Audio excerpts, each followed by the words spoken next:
को गुमसुम बैठे देख बोले, क्यों धर्मराज, कैसे चिंतित बैठे हैं? क्या नर्क में निवास स्थान की समस्या अभी हल नहीं हुई? धर्मराज ने कहा, वह समस्या तो कभी की हल हो गई, पर एक बड़ी विकट उलझन आ गई है। भोला राम नाम के एक आदमी की 5 दिन पहले मृत्यु हुई।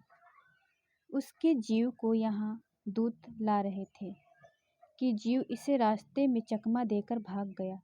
इसने सारा ब्रह्मांड छान डाला, पर वह कहीं नहीं मिला। अगर ऐसा होने लगा तो पाप पुण्य का भेद ही मिट जाएगा। नारद ने पूछा, उस पर इनकम टैक्स तो बकाया नहीं था? हो सकता है उन लोगों ने रोक लिया हो। चित्रगुप्त ने कहा, इनकम होती तो टैक्स होता, भूखमरा था। नारद बोले, मामला बड़ा दिलचस्प है। अच्छा, मुझे उसका नाम पता तो बताओ, मैं पृथ्वी पर जाता हूँ।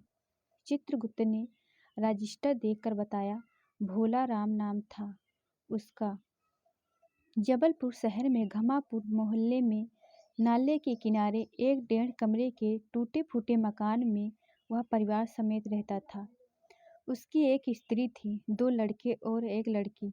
उम्र लगभग 60 साल। सरकारी नौकर था। 5 साल पहले रिटायर हो गया था। मकान का किराया उसने 1 साल से नहीं दिया था, इसीलिए मकान मालिक उसे निकालना चाहता था। इतने में भोला राम ने संसार ही छोड़ दिया। आज 5वां दिन है।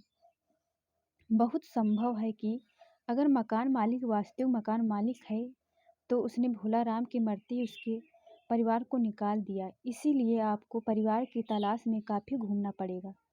माँ बेटी के सम्मिलित करंदन से ही नारद भोला राम का मकान पहचान गए। द्वार पर जाकर उन्होंने आवाज़ लगाई, नारायण नारायण। लड़की ने देखकर कहा, आगे आओ महाराज। नारद ने कहा, मुझे भिक्षा नहीं चाहिए, मुझे भोला राम के बारे में कुछ पूछताछ करनी है। अपनी माँ को जरा बाहर भेजो बेटी।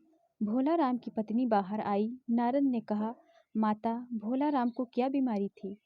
क्या बताऊं, गरीबी की बीमारी थी। 5 साल हो गए पेंशन पर बैठे, पर पेंशन अभी तक नहीं मिली।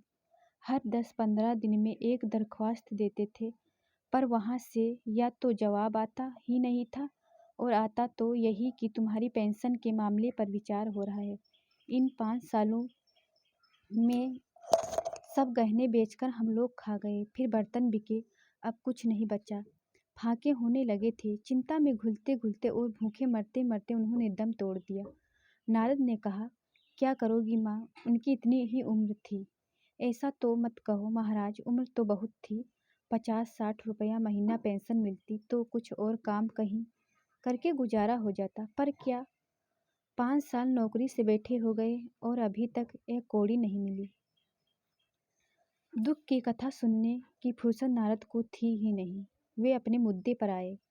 माँ, यह तो बताओ कि यह किसी से उनका विशेष प्रेम था जिसमें उनका जी लगा हो? पत्नी बोली, लगाव तो महाराज बाल बच्चों से ही होता है, नहीं परिवार के बाहर भी हो सकता है। मेरा मतलब कि किसी स्त्री ने गुर्राकर नारद की ओर देखा और बोला, मत बको महाराज, तुम साधु उचक्के नहीं हो। जिंदगी भर उन्होंने किसी दूसरी स्त्री को आंख उठाकर नहीं देखा। नारद हंसकर बोले, हाँ, तुम्हारा यह सोच ठीक है, यही हर अच्छी गृहस्थी का आधार है। अच्छा माता, मैं चला। धन्यवाद। ऐसे ही मज़ेदार कहानियाँ सुनने के लिए मेरे चैनल को लाइक और सब्सक्राइब ज़रूर करें और ज़्यादा से ज़्यादा शेयर करें।